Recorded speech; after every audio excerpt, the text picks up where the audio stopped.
Hello students, स्वागत है आपका आज की क्लास में।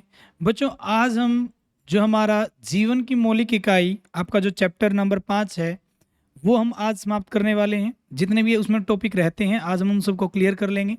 तो चलिए शुरू करते हैं।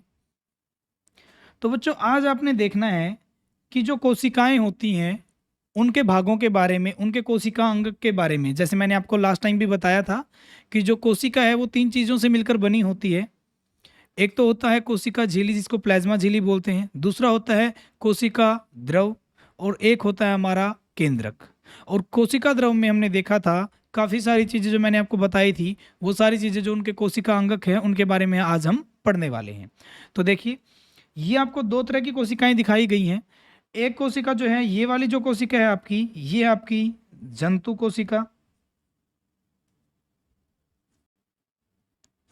और ये है आपकी पादप कोशिका।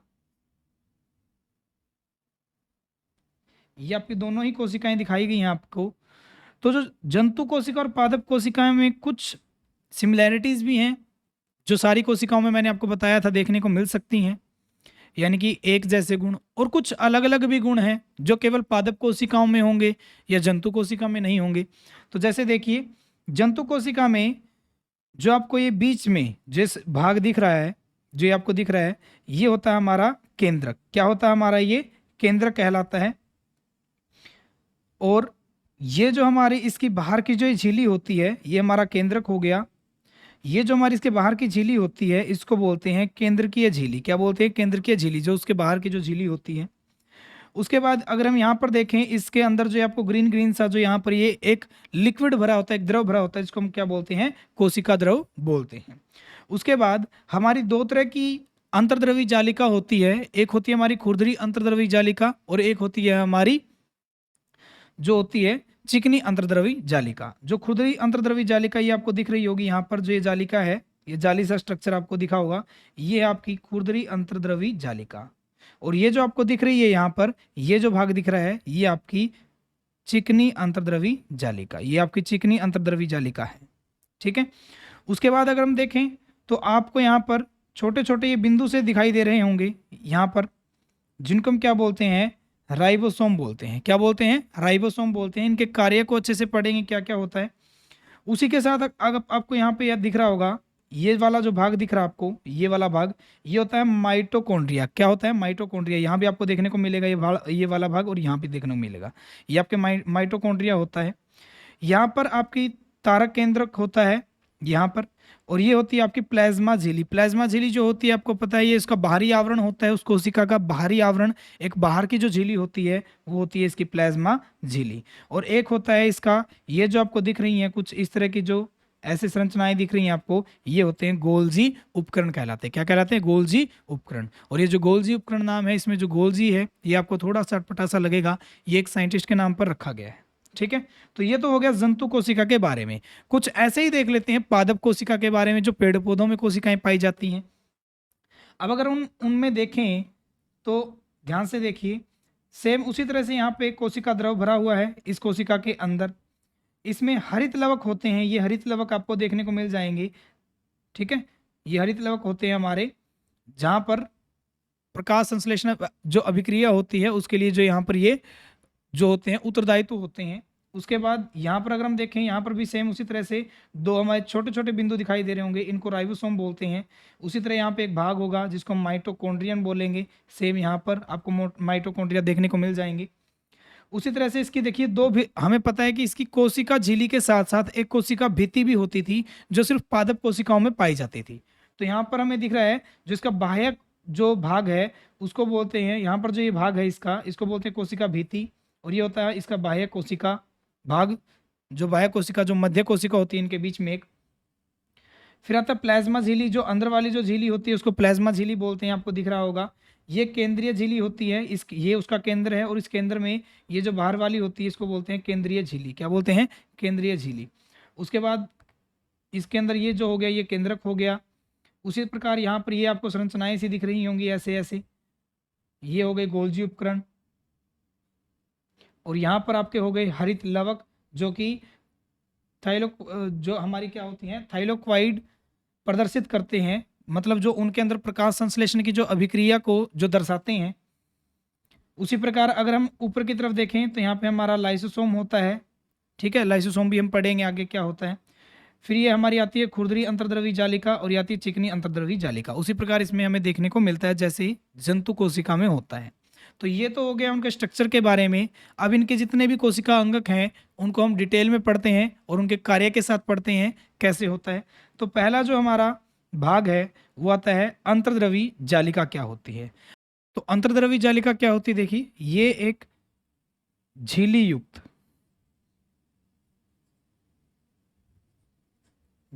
युक्त नलिकाओं का विशाल तंत्र होता है। ये एक झिल्ली युक्त नलिकाओं का विशाल क्या होता है, तंत्र होता है। और ये दो प्रकार की होती है हमारी, कौन कौन सी होती हैं। पहली होती है हमारी चिकनी अंतर्द्रवी जालिका और दूसरी होती है हमारी, दूसरी हो गई हमारी खुरदरी अंतर्द्रवी जालिका। तो ये दो प्रकार की होती हैं। अंतर्द्रवी जालिका को हम एंडोप्लाज्मिक जो है रेटिकुलम भी बोलते हैं, एंडोप्लाज्मिक रेटिकुलम बोलते हैं, इसलिए इसको RE से लिखा जाता है। और जो चिकनी अंतर्द्रवी जालिका होती है हमारी स्मूथ एंडोप्लाज्मिक रेक्टिकुलम और ये होती है हमारी रफ एंडोप्लाज्मिक रेक्टिकुलम।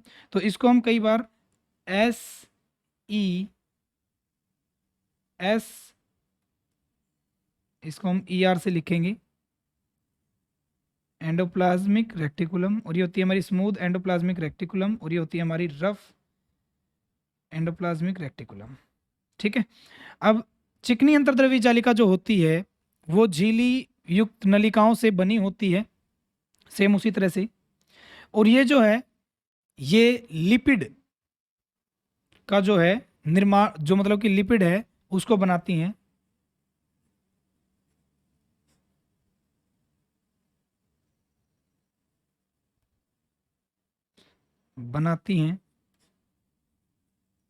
जो कि एक तरह से उस कोशिका का भोजन होता है, उस कोशिका के लिए एक भोजन होता है एनर्जी प्राप्त करने के लिए, तो एक लिपिड बनाती हैं। और दूसरी बात, जो चिकनी अंतर्द्रवी जालिका होती है इसमें जो राइबोसोम होते हैं, राइबोसोम वो बहुत कम होते हैं, कम होते हैं। और जो खुरदरी अंतर्द्रवी जालिका होती है हमारी, ये हमारी सिस्टर्नी जो होती है हमारी नलिकाओं से मिलकर, सिस्टर्नी व झिल्ली नलिकाओं से मिलकर बनी होती हैं, से बनी होती हैं।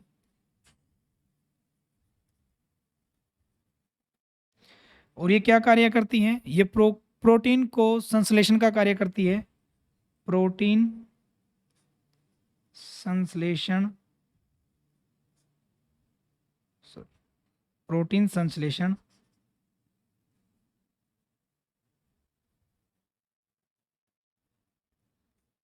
का कार्य करती हैं।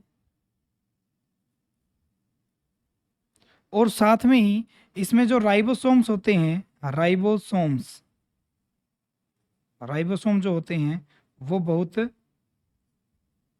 ज्यादा होते हैं, बहुत ज्यादा होते हैं। अब आप कहोगे कि सर राइबोसोम क्या होता है। देखिए आपको ये चित्र दिखाया गया यहाँ पर, ये लिख रखी है आपको RER, जो कि आपकी क्या है, रफ, जो होती है आपकी रफ एंडोप्लाज्मिक रेक्टिकुलम, जो RER है यानी कि खुरदरी वाली, और ये होती है हमारी जो चिकनी, जो हमारी क्या होती है, अंतर्द्रवी जालिका। अब इनमें फर्क क्या है, इसके ऊपर जो ये लाल लाल लाल लाल आपको बिंदु दिख रहे हैं, इनको बोला जाता है राइबोसोम। क्या बोला जाता है, राइबोसोम्स बोला जाता है। इसमें बहुत कम होते हैं, दिखाई नहीं दे रहे, यहाँ पर बहुत ज़्यादा होते हैं। इनका काम क्या होता है, ये अमीनो अम्ल को प्रोटीन में बदलने का कार्य करते हैं। किसको, अमीनो अम्ल से प्रोटीन में बदलने का कार्य करते हैं। फिर उसी तरह से उस प्रोटीन को जो है उसको जमा कर लिया जाता है, फिर उसको अलग अलग भागों में पहुंचा दिया जाता है। तो ये जो है ये राइबोसोम्स का कार्य करते हैं इसके लिए। तो ये तो हो गया हमारी अंतर्द्रव्य जालिका के बारे में। अब हम कर लेते हैं इनके कार्यों के बारे में कुछ। तो कार्य क्या हैं, देखिए कार्य में हम सबसे पहले बताते हैं कार्य क्या क्या हैं। ये जो हमारी अंतर्द्रव्य जालिकाएं होती हैं, ये विष, दवा को क्या करती हैं, विष व दवा को निकालती हैं। कोशिका के अंदर जो विष और दवा जो होती हैं, इन चीजों को वो निकालने का कार्य करती हैं। दूसरा, ये जो कोशिका द्रव और केंद्रक के बीच में परिवहन का कार्य करती हैं। कोशिका द्रव और केंद्रक के बीच परिवहन का कार्य करती हैं। अब परिवहन यानी कि किसी भी चीज को लेकर जाना या लेकर आना, उसका कार्य करती हैं। तीसरा जो है ये है वो जैसे वसा, ठीक है, या फिर वसा हो गया, या फिर हो गया हमारा जैसे स्टेरॉइड हो गया। इनको क्या करने का कार्य करती हैं, वसा और स्टेरॉइड का पाचन का कार्य करती हैं।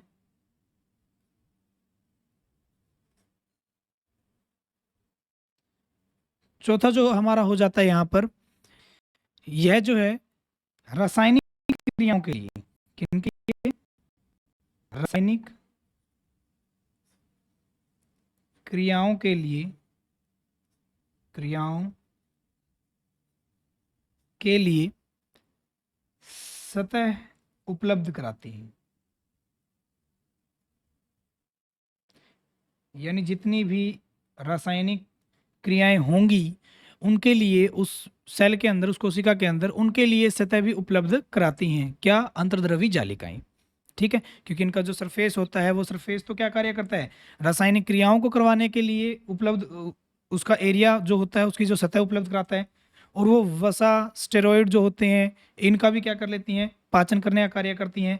कोशिका द्रव और केंद्रक के बीच में परिवहन का भी कार्य करती हैं, और विष दवा को निकालती हैं या उनको नष्ट कर देती हैं। तो ये कार्य होता है इसके द्वारा। अब हम आगे बढ़ते हैं। दूसरा जो हमारा भाग है वो है गोल्जी उपकरण। अब गोल्जी उपकरण देखिए, गोल्जी उपकरण हम कैसे बताते हैं। जो गोल्जी उपकरण है वो क्या है, देखिए शाबाश, यह पतली पुटिकाओं का,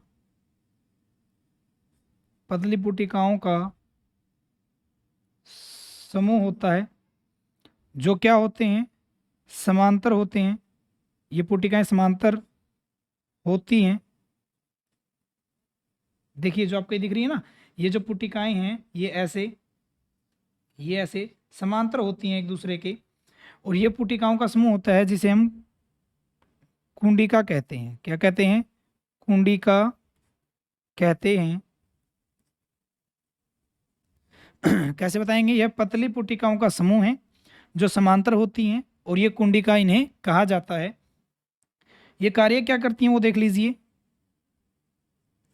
कार्य क्या है इनके, कार्य जो ये करती है, ये जो ई आर जो हमारा था, ई आर मतलब क्या था, जो हमने लिखा था, यानी जो हमारे अंदर जालिकाएं होती हैं, जो हमारे एंडोप्लाज्मिक जो जो हमारे रेक्टिकुलम होते हैं, उनके अंदर जो संश्लेषित पदार्थ को ई आर के संश्लेषित, ई आर के संश्लेषित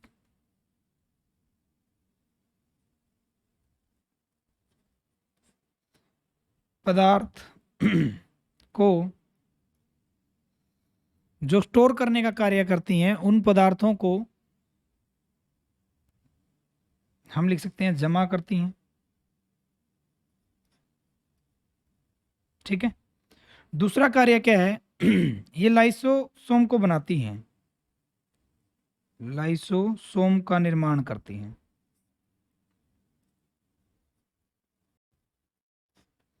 ये लाइसोसोम का निर्माण करती हैं और ये अपने इन पुटिकाओं के अंदर उस संश्लेषित पदार्थ को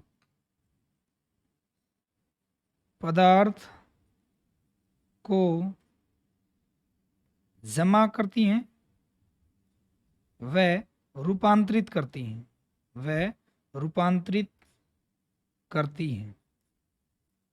जो भी पदार्थ इसमें आता है, ईआर के संश्लेषित पदार्थ को ये जमा करती हैं, लाइसोसोम का निर्माण करती हैं और उस पदार्थ को जमा भी करती हैं इनके अंदर, जो ये दिख रही हैं आपको पुटिकाएं इनके अंदर, और ये रूपांतरित भी करती हैं। ठीक है, तो ये हो गया हमारा गोल्जी उपकरण के बारे में। अब हम आगे बढ़ते हैं, अब हम बात करते हैं तीसरे पॉइंट की, जो हमारा है लाइसोसोम। तो लाइसोसोम की बात कर लेते हैं। अब लाइसोसोम में हम कुछ ऐसे बताते हैं, अगर आपको याद नहीं है तो लाइसोसोम आप देख सकते हैं। ये जो है हमारा लाइसोसोम, ये आपको दिख रहा होगा, जो गोल भाग है ये लाइसोसोम कहलाता है। अब लाइसोसोम क्या है इसके बारे में देखते हैं। तो देखिए, जो लाइसोसोम है हमारा, लाइसोसोम को हम आत्मघाती थैली भी बोलते हैं। अब मैं आपको बताऊंगा कि आत्मघाती थैली क्यों बोलते हैं। ठीक है, और ये जो लाइसोसोम है, इनका निर्माण किसके द्वारा? गोल्जी उपकरण द्वारा किया जाता है। गोल्जी उपकरण द्वारा होता है। और इनमें क्या होते हैं? इनमें शक्तिशाली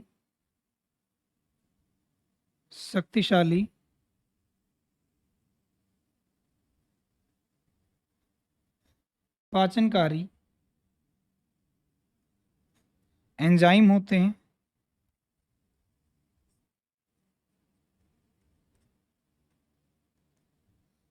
इनमें क्या होता है? इनमें शक्तिशाली पाचनकारी एंजाइम्स होते हैं। ठीक है, तो ये लाइसोसोम हो गया। अब इसके कार्य क्या है वो देख लेते हैं। ये क्या करते हैं? ये करते हैं कोशिका के क्षतिग्रस्त का मतलब टूट फूट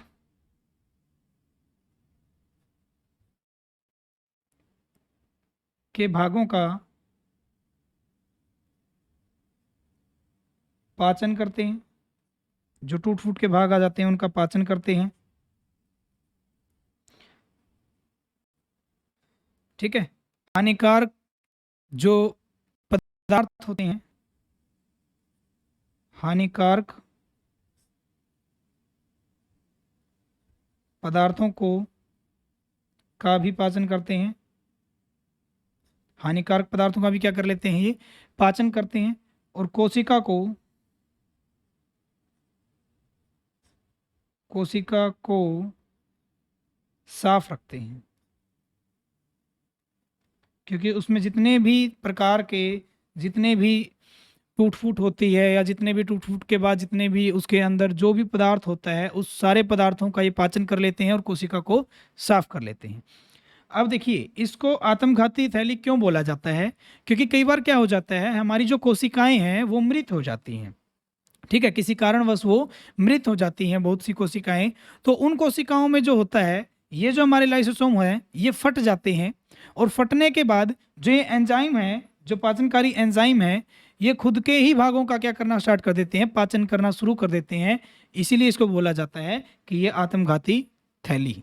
क्या बोला जाता है? आत्मघाती थैली बोला जाता है। इनके छोटे छोटे जो ये भाग दिखाई दे रहा था आपको, जो छोटा सा गोल भाग, इनको आत्मघाती थैली इसलिए बोलते हैं क्योंकि इनमें एंजाइम्स होते हैं, और ये जब फट जाती हैं, जब किसी कारणवश अगर वो मान लीजिए कि वो पूरी की पूरी जो कोशिका है वो मृत है, तो मृत कोशिका के अंदर ये हैं, तो ये फट जाते हैं और फिर ये क्या करते हैं, फटने के बाद इसके एंजाइम्स जो हैं उसी अपनी ही कोशिका के, उस मृत अपनी ही कोशिका को पाचन करने का कार्य करना स्टार्ट कर देते हैं, इसलिए इसको बोलते हैं आत्मघाती थैली।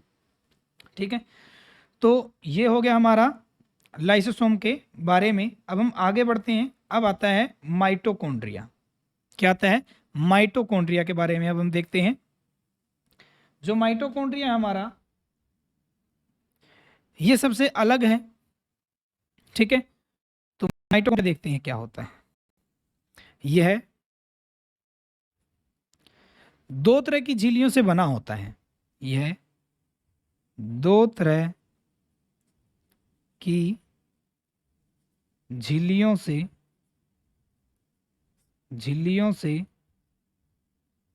बना होता है। एक होती है आंतरिक झिल्ली और एक होती है बाहरी झिल्ली।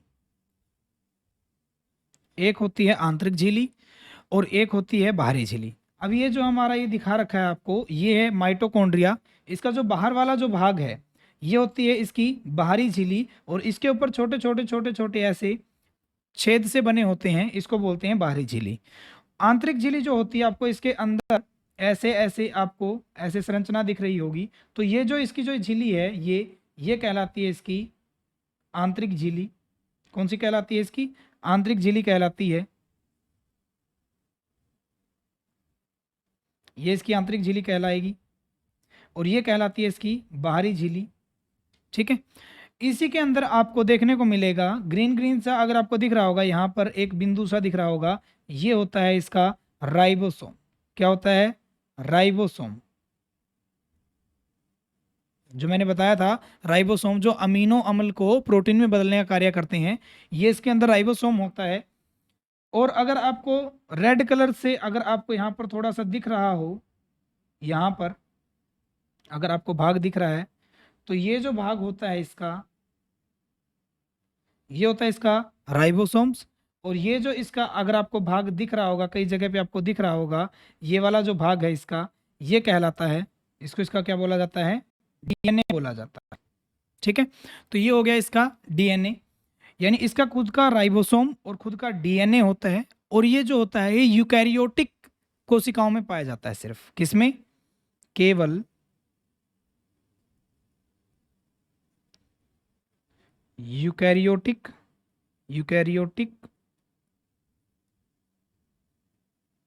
कोशिकाओं में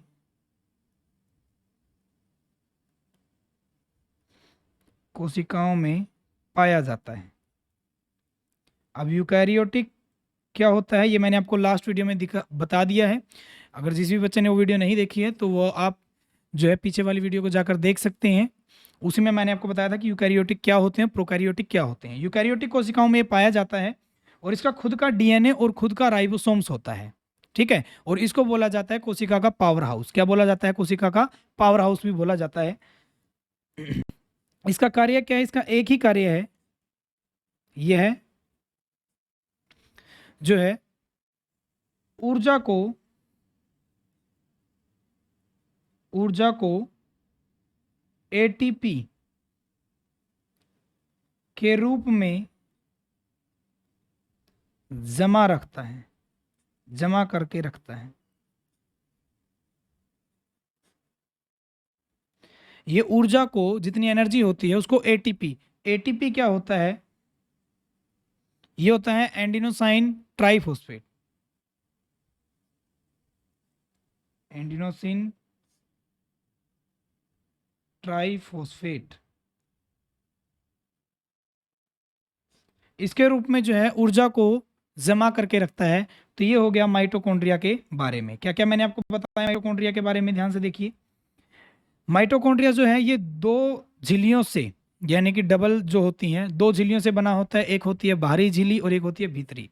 जो बाहर वाली होती है उसमें छोटे छोटे छेद होते हैं, और जो भीतरी झिल्ली होती है वो आपको दिख रहा है। उसके अंदर दो चीजें होती हैं, एक तो होता है राइबोसोम, यानी इसका खुद का राइबोसोम होता है जो किसको बदलता है, जो अमीनो अम्ल को प्रोटीन में बदलने का कार्य करता है। इसलिए इसके अंदर एनर्जी बनेगी, एनर्जी बनेगी तो वो एटीपी के रूप में स्टोर करके रखेगा उसको। और दूसरा इसमें खुद का डीएनए होता है इसका। तो ये तो हो गया माइटोकॉन्ड्रिया के बारे में। अब हम आगे चलते हैं, अब बात करते हैं प्लास्टिड की।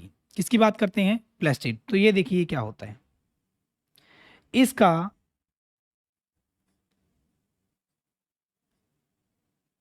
खुद का राइबोसोम व डीएनए होता है, व डीएनए होता है। और जो प्लास्टिड है वो केवल पौधों में ही पाया जाता है। किसमें? पौधों में। यह केवल पादपों में पाया जाता है, पादपों में पाया जाता है। जो प्लास्टिड होता है कोशिकांगक, ये जो पादप कोशिकाओं के अंदर पाया जाता है।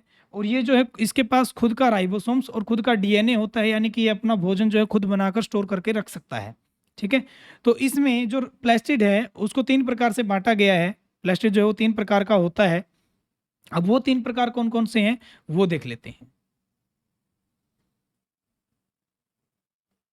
पहला प्रकार, जो पहला प्रकार है वो है ल्यूकोप्लास्ट। जो दूसरा भाग है, जो दूसरा इसका प्रकार है वो है क्रोमोप्लास्ट। और जो तीसरा इसका प्रकार है वो है क्लोरोप्लास्ट। ये तीन प्रकार के इसके भाग होते हैं, तीन प्रकार के भागों में बांटा गया है। ल्यूकोप्लास्ट क्या होता है? यह सफेद रंग का होता है, यह सफेद रंग का होता है, पहली चीज। दूसरी चीज क्या है कि यह जो है यह पादपों के यानी कि पेड़ पौधों के निचले भागों में पाया जाता है। यह पादपों के जमीन के नीचे के भागों में पाया जाता है, जमीन के नीचे के भागों में पाया जाता है।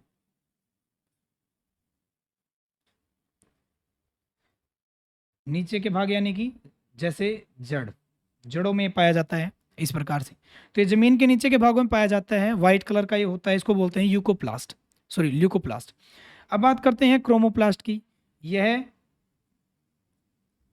लाल व भूरे रंग का होता है, भूरे रंग का होता है। ये एक लाल और भूरे रंग का पदार्थ होता है जो कहाँ पाया जाता है? यह जो है तने जो होते हैं पादपों के तनों में पाया जाता है, पादपों के तनों में पाया जाता है। जितनी भी पेशियां होती हैं तनों में जो होती हैं उनमें पाया जाता है। क्लोरोप्लास्ट की बात करते हैं। यह हरे रंग का होता है, हरे रंग का होता है। और यह पादपों के ऊपर वाले भागों में पाया जाता है। यह पादपों के ऊपर वाले भागों में पाया जाता है।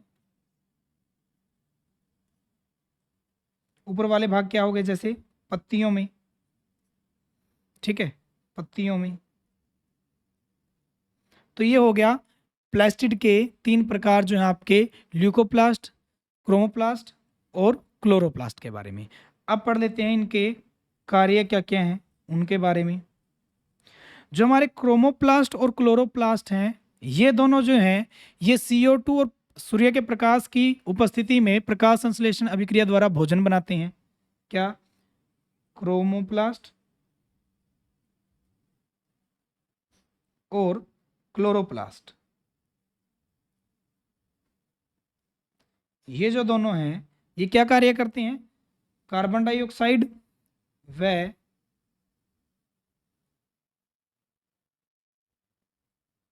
सूर्य की जो होती है, सूर्य के प्रकाश व सूर्य के प्रकाश की उपस्थिति में की उपस्थिति में भोजन का निर्माण करते हैं, भोजन का निर्माण करते हैं। और जो हमारा ल्यूकोप्लास्ट है, ल्यूकोप्लास्ट, यह वसा,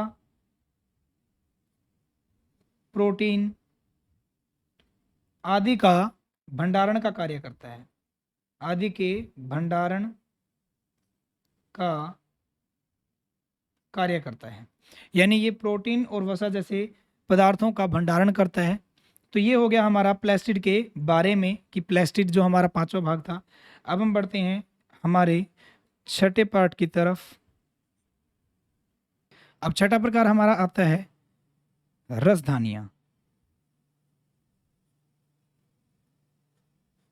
जिन्हें हम रिक्तिका भी बोल सकते हैं, रिक्तिका। अब ये क्या कार्य करती है वो देखिए। अगर हम देखें तो ये होती है हमारी, ये होती हैं रसधानियां। और आपको देखने से ही पता लग रहा होगा कि कोशिकाओं में, पादप कोशिकाओं में ये बहुत बड़ी होती है और इसमें इनका आकार बहुत ही छोटा होता है। तो अब हम लिखते हैं रसधानियों के बारे में कि जो रसधानियां होती हैं वो द्रव तथा कठोर पदार्थों का, द्रव तथा कठोर पदार्थों का संग्रहित करती हैं।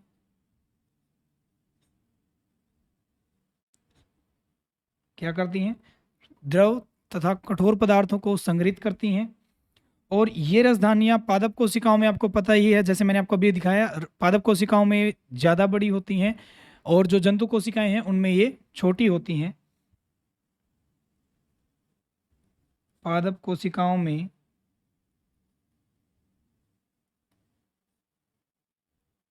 बड़ी होती हैं और जंतु कोशिकाओं में, जंतु कोशिकाओं में छोटी होती हैं। ये खाद्य संग्रहण का कार्य करती हैं। अब हम बात कर लेते हैं इनके कुछ कार्य की, कि कार्य क्या करती हैं। ये क्या करती हैं? उसके अंदर, कोशिका के अंदर ज़्यादा जल होने पर, ज़्यादा जल होने पर जल को बाहर निकालने का कार्य करती हैं, बाहर निकालना। दूसरा, ये बहुत सारे पदार्थों को, जैसे पदार्थ, जैसे अमीनो अम्ल, जो हमारा अमीनो अम्ल हो गया, कार्बनिक अम्ल हो गया, प्रोटीन हो गया, इनको संग्रहित करती हैं, संग्रहित करती। यानी ये जो है ये पदार्थों को संग्रहित करती है। बहुत सारे ऐसे पदार्थ जो, जैसे कि हमारा हो गया कार्बनिक अम्ल हो गया, हमारा अमीनो अम्ल हो गया, बहुत सारे प्रोटीन हो गए, तो इनके संग्रहित करने का कार्य करती हैं। और जब बहुत ज़्यादा जल अगर हो जाए कोशिका के अंदर तो उसको बाहर निकालने का भी ये कार्य करती हैं। और ये ठोस और द्रव दोनों तरह के जो पदार्थों का जो है संग्रहण करती हैं। तो ये हो गया रसधानियों के बारे में। तो यहाँ पर हमारा जो चैप्टर है, जो पूरा का पूरा जो टॉपिक है हमारा वो क्लियर होता है, यहाँ पर हमारा पूरा चैप्टर समाप्त होता है। तो होपफुली आप सभी को ये सब कुछ समझ में आ गया होगा। तो बच्चों बाकी हम करेंगे अगले लेक्चर में। धन्यवाद।